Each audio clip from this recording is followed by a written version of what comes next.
What's up, folks? This is Kyle Thomas from Exhorter, and you're watching Aftershocks TV.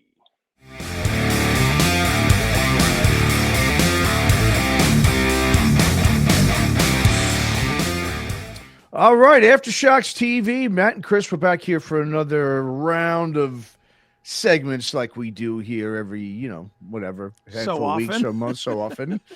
What's going on, Chris? How you doing, man? How's everything over there in Cleveland? Everything good? It's good. It's cold. I will say that it is definitely cold, but it's all good. No complaints here, and it's a fun time. Lot of rock stuff going on. A lot of metal. I've been doing tons and tons of interviews again, which has been fun. So, staying busy as always. One of your 20 shows you have going on right now, or whatever the hell it is. Well, with Aftershocks, I'm still counting that as like half a show because I'm not like the full-time guy, I guess. But Sure. but so I'm at three and a half. Three and a half. Shows. Wow. Plus everything else you got going on, yeah. It's Plus, like that's all plus you all do. the other stuff. It is what it is, though. Dude, if I wasn't busy, I'd be in trouble. So I'll take the busy. That is a good point, dude. I mean, as I'm getting older too, it's like, I used to, what did I do in my free time? Drink and party and get into trouble. You know what I mean? So it is nice to have this more, as an outlet than doing the other thing, going out to bars and getting in trouble. Wasting all your money and wasting your brain. Wasting everything. I mean, really, literally, it really is, man. Not that I don't enjoy drinking, I still do, but I do it in a lot different, a different capacity and a different place and time and so forth. It's not just the, not the same anymore. not. I think when you get older, because you can just do it, it's not as fun. That's a good point. That's probably what it is. Because when you had to answer to somebody, then it was a little dangerous. Then it was dangerous. Like, all right, let's go for it. I feel like you're living on the edge or something. Yeah, exactly. It gets me 11 o'clock. You're like, oh, do I go home to the wife or do I have 3 more drinks? Oh, I'm going to drink. 3 more drinks. And that turns into 5 more drinks because 3 ain't enough by that point. And you're like, and then you drive. If I'm out at 2 a.m., I might as well stay out to 4. What's the fucking difference, right? Exactly. I might as well stay until I just got to go to work. All that. Oh, man, let me get started on that shit. That's a whole other thing, working, partying. Yikes, man. Well, shit, dude. So, last, Bachelor segments we did, that we talked about the band Acid Bath. Yes. Right? And it's kind of interesting because a lot's been happening with them ever since we did that. But yeah, 90s New Orleans band Acid Bath. Okay, so we were talking about how they were, first of all, that their popularity has just been skyrocketing over the years, to where it is now today, which is just, I'm going to get into that here in a second. But, this is a band with only 2 albums. Like I said, they were really at the forefront of the whole sludge metal movement down in, the deep south there in New Orleans back in the early 90s. Even though they're not really, I wouldn't really even say they're sludge. I mean, they have sludge elements, but they were, they're really just a hodgepodge of all different types of metal.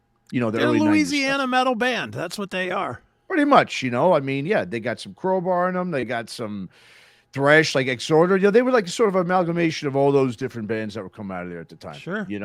So anyway, as we discussed, they were doing a couple of reunion gigs. The one that was going to be, there's one obviously that's happening by you there at Sonic Temple. Yeah. Right. And there was also, of course, their first one was scheduled for Sick New World in Vegas in May. With that, it has since now been canceled. Right. So they just had the one. But since then, it's almost like it's just this. I don't know what is going on, but they've added now some more festivals. They're doing Incarceration by You. They're doing Welcome to Rockville in Daytona Beach in May, and then Louder Than Life in Louisville in May. And so, okay, that's, but then they also, I guess, decided, well, let's go ahead. We'll schedule a few dates in our hometown, right there in Louisiana, New Orleans. Sure. And they've got a couple of dates there that sold out within seconds when I was reading them.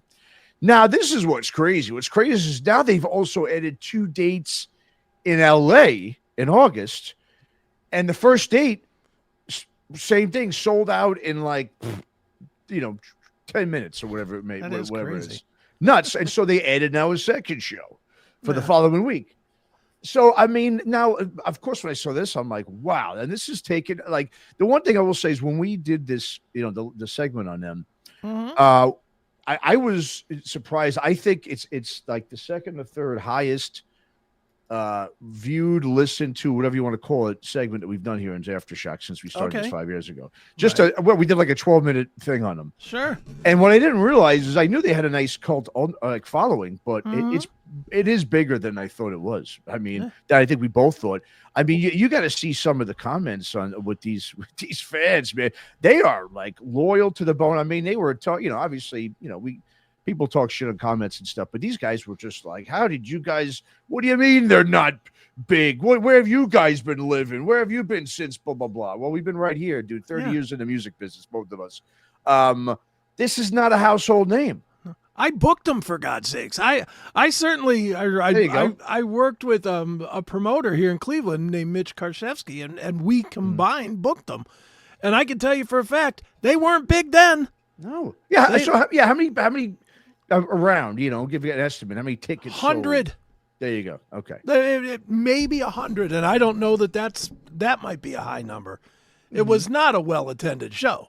The one that we did. And again, I love them. So I'm not trying to shit on them. Say, look, they're this little tiny band that's having luck. Or I love them. So I don't want to say that, but yeah, they're way bigger now than they were in the day. Yeah, man, it's not even close. I mean, listen, they're bigger now than ever, and you could ask the guys themselves, and they'll tell you that. All right. So so they've got two now, and this is crazy too. So the 2 dates in LA is also some of the bands that are opening for them. So the first date, they've got doom metal band Windhand, who are pretty, well renowned in that scene, but also High on Fire, Grammy award winning. High on Fire is opening for Acid Bath. Wow. Okay. Yeah. Now the second show, they've got Wino and the Obsessed and Pig Destroyer opening from. So again, I mean, these are massive shows, man. So this band is arguably the hottest ticket out there for underground metal this spring and summer. I don't think there's any question. No. Like I said, I always knew they had a cult following, but I mean, this is just, it's unbelievable. Now, one of the things it did, when I saw those 2 LA dates, it did bring back something. Especially because they sold out so quick, that first one where they added the second one. I don't know if you remember this during the pandemic. Because we did an episode, me, you, Bob, and I believe Neely. The 4 of us did one, and we talked about what was going on. Remember the Mr. Bungle? Remember when they came out with those couple of shows in LA, and the first one sold out in a heartbeat, and they had to add another one because of all the people who were complaining because of the ticket scalping and stuff. So what I'm thinking too is the LA dates were also, I'm sure, there's a few reasons. One of the things I think they added those was to get some people who love it, from overseas who love Acid Bath. You could fly into LA and see them. Sure. Instead of obviously having to go to New Orleans. And that's what was going on with Mr. Bungle. I remember there was so many people buying tickets from European fans. That's why it sold out. And all over the country too. Because I know Toomey flew out there, and he's from what? Oh, he did. Kentucky, to see Bungle. Yeah, Toomey went and saw Bungle in San Francisco, and he flew out there just to see it. There you go. So that's definitely, definitely. I'm sure that's why they did the LA thing. Now, here's another interesting. I mean, I can understand too if you think of Mr. Bungle. I mean, the difference is, look, Mr. Bungle has Mike Patton, right? He's kind of, if you want to consider him a mainstream musician, because Faith No More had some, mainstream success. But obviously, I think it's, with the draw, I'm thinking with Acid Bath, obviously too, they have their singer Dax Riggs. I think I really underestimated how much of a following he's got, cult following, just his solo stuff. But the interesting thing about this too is I was looking. Remember, we were talking too about the whole thing that happened with them with their label, Rotten Records, right? Well, I mean, they still seem to be involved in this, because if you go on the Rotten Records page, man, they are blasting this, all over the place. Now, the only thing I'm thinking is, there's a couple of reasons that could be, because I mean, that story was crazy. Who would want to work with this guy? Obviously, after what he did. Now, we talked about some guys. Actually, we talked about why would they still. Why did, say, for instance, Goatwhore, right? We talked about the guitarist from Acid Bath, right? Sammy Dewey. He's the guitarist for Goatwhore, right? Goatwhore's been, pretty big for, the last couple of decades in the extreme metal world. Now, we talked about, someone had mentioned, it was, on the comments of the episode, and I didn't really think about that, this, it's true. I'm sure, Goatwhore probably put those records out because they probably had some sort of contract still that they had to fulfill. Maybe. Sure. Probably. Probably, right? Now, the other thing is like, so then why is Rotten Records still involved with this reunion they're doing? Now, my thing is, I'm thinking is, well, they probably own the rights still to the records, right? Sure. Maybe there's a deal where they made a deal where, okay, let's repress these records. This band now is bigger than ever. They've got a whole second wind here of a band. I mean, do you sit there and say, let's patch things up and we'll just agree to disagree, whatever our deal, and okay, let's split the profits. Let's re-release these records on vinyl and so forth. I mean, it's got to be something like that, right? It's got to be something because, look, and this may set the comments on fire again, but I don't care. I don't assume that the Acid Bath guys got a whole lot of money. No, I'm sure they didn't. Yeah. I don't assume that now that they are making some money with some of these festivals and things, they want to waste it on pressing product. So here's the known, the known enemy might be better than the unknown enemy, so to speak, and they've learned the lesson of how to deal with them, at least in their mind. So they're probably just like, well, you already own, because otherwise they would have to split the money that way too. If the guy owns the masters or owns the rights to them, even to go press it somewhere else, they'd have to split with the guy from Rotten and someone else and themselves, so they can keep a third of the money by just working with this asshole. Yeah, and this guy just must still own all this shit. I mean, obviously. Well, and the other potential option, maybe it's not the same guy. True. I think it is, though. Is it? I'm pretty sure it is. I mean, like you said, I haven't really sat in there, and obviously it's hard to really tell unless I guess I connect, contact them directly and say, hey, Rotten Ron, I think is what they call them. Right. Sounds like a pretty rotten fucking asshole, but, but yeah, I mean, that's all my only thinking is, yeah, you're right. I mean, I'm thinking he's still just, I don't know what their contract was. I'd love to get a look at that contract, man. No kidding. Just curious because, I mean, what they went through, and then the fact that they're gonna. I mean, is Rotten Records even still putting out anything? I mean, maybe. Not that I'm aware of. I don't think so. I think it's just they probably. Like you said, it's probably still known entity. Maybe he still owns the masters, so it's like, fine, we'll fucking make a. We'll have to work with this dick and make a deal with the devil, so to speak, and do what they have to do. But it really just this whole thing really amazes me. Do with Acid Bath. I don't know what. Look, exactly. These people that want to comment and shit. Look.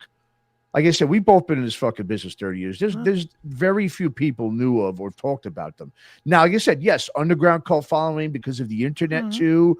All these, a couple decades later with it, they've obviously continued to build a following. And also I think some of it might be just due to the fact that, sludge metal, grindcore, doom, all these sort of subgenres of metal back in the 90s, Acid Bath was sort of in the forefront of that.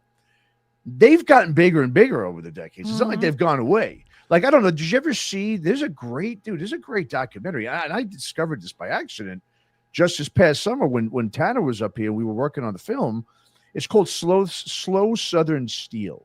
Have not seen that. I've never heard of it, seen it. I just looked on my TV and said, rock or metal docs or something, and it popped up.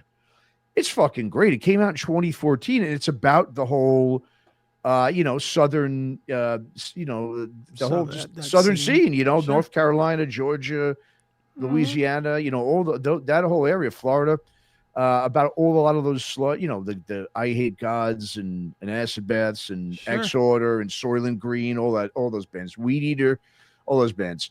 But it's a really cool documentary if people haven't checked it out, so I'm thinking that might have brought in some other fans. I mean, dude, the other obvious thing is I'll call it the Anselmo effect for lack of a better term, but there is the Anselmo effect that comes with the Louisiana bands. They're all raised down and down. Crowbar from Phil Crowbar, promoting them. COC because of the down connection with Pepper. I mean, they're all sort of intertwined. I Hate God, Exhorter. They're all kind of tied to that Anselmo thing one way or another. Good point. Yeah, you're right. That is a good. Yeah, they've all raised. All of them raised. And I think Acid Bath probably in some respects raised as well. Yeah, and certainly Goat Whore did not hurt either. Having didn't hurt. Sammy and Goat Absolutely Whore. not. I mean, Goat Whore's huge. Goat Whore's. If you would have asked me what's the bigger band, Acid Bath or Goat Whore, I would have said Goat Whore 100 times. Oh, of course. Yeah. And it seems like we're wrong. Well, again, like you always said, right? I mean, how do when these bands get big? Well, why is it? After they've left, because they go away for a while. Yeah. And like you said, yes, but with the success of Goat Whore for the last 2 decades, right? At least 20 years, they've been around, probably a little longer. Sure. Consistently. And of course, people knowing Sammy and looking at his background, oh, okay, he had this band Acid Bath. Pretty damn fucking good band. And like I said, Dax Riggs, I know he has a very strong cult following as well. The singer, he is a really awesome singer, but it's just really I mean, I love it. Like I said, I love seeing this stuff. I love when a band is bigger, 30 years later than they were in their heyday. It doesn't happen very often, but when it does, it's a cool story. Yeah, but I also think too, just in general, the South, it's one of those things. One of the things that I've just been discovering over these years, and a lot of it has to do with the Zach Moonshine and Metal Devastation, down that way, is that that deep South, Louisiana, even Mississippi and Alabama. There's some really great bands. I mean, we know there's always been bands coming out of Atlanta and Georgia and Florida and so forth and North Carolina, but like you said, those other states, Alabama, we've discovered, I mean, what is it? The band Ember, right? They're from Birmingham. They're from Alabama. The Red Mountain, that was a band I got into through Zach that I interviewed. That's really great from Mississippi. Sure. I mean, just a lot of, it's interesting. I think they're finally getting their due down there. A lot of people kind of over, we don't talk too much about those Southern bands. It's usually, except for the Texas bands, but it's usually, the coastal bands. Yeah. Well, and a lot of that has to do with the bands in the middle are way more doomy. And doom itself was not a thing until, I mean, not a big thing. It was a thing, but it wasn't a big thing until the last 5, 6, 8 years. So maybe that's another reason is this kind of music. And I'm running into bands now outside of Acid Bath that are like, I interviewed that band Wake, Wake, or was just pronounced Wake. I interviewed them this afternoon. They came back after 13 years. Why? Because the style is hot. Back, yeah. They can do it again on a different level than they were doing it before when they broke up. Yeah, that's interesting. I mean, it's.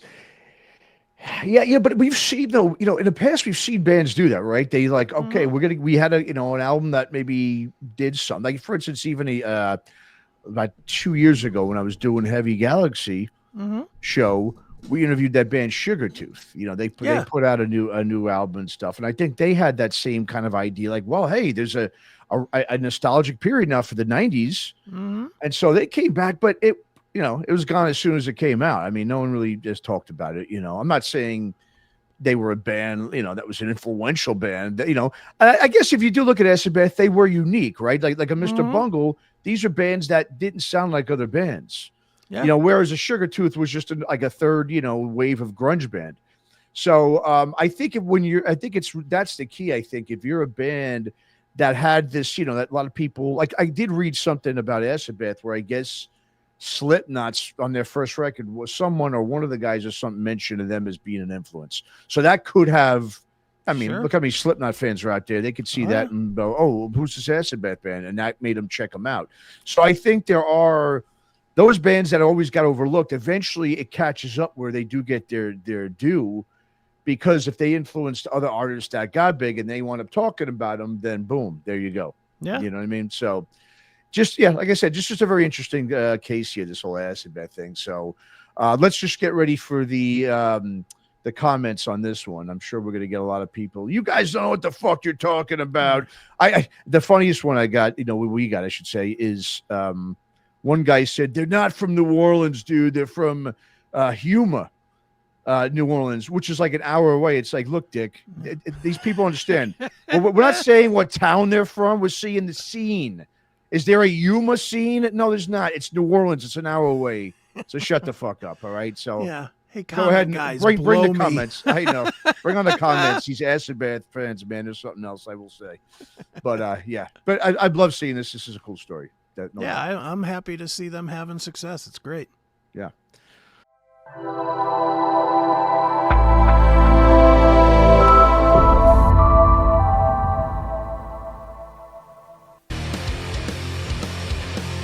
had an interest in music always. It's always kind of been around me some way, shape, or form. 5 minutes sitting on a drum set, man, change your life. This is the same black guitar that Marty McFly plays in Back to the Future. I love the feeling I get in front of the freaking full stack here, just the vibration or something to it. I'm lucky because I do have a little bit of a tap into the Fu Manchu lore, into the Nebula lore. In order to keep things going, you kind of have to like start playing the game a little bit, you know, like the business game. Everybody has to get through a day-to-day, and how do you exist and how do you get by? As far as getting people to commit to bands, it's tough to keep a lot together these days, for sure. Still sleeping on people's floor, that's still a reality.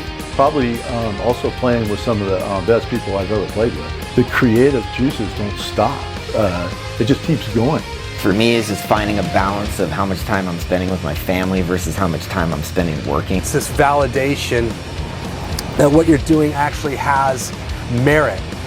Obviously, we're a little long in the tooth, and we've been doing this for a minute, and now we can kind of do what we want. We don't need a record company. I'll do it myself. I'll do it the way I want to. Just always be cool. Just be respectful. Those are your people. They're connecting to you on some level, even if they don't look like you. It's got to happen, you know, else I'll go crazy. Go crazy one way or another, you know. I might as well, you know, not go crazy if I can play music.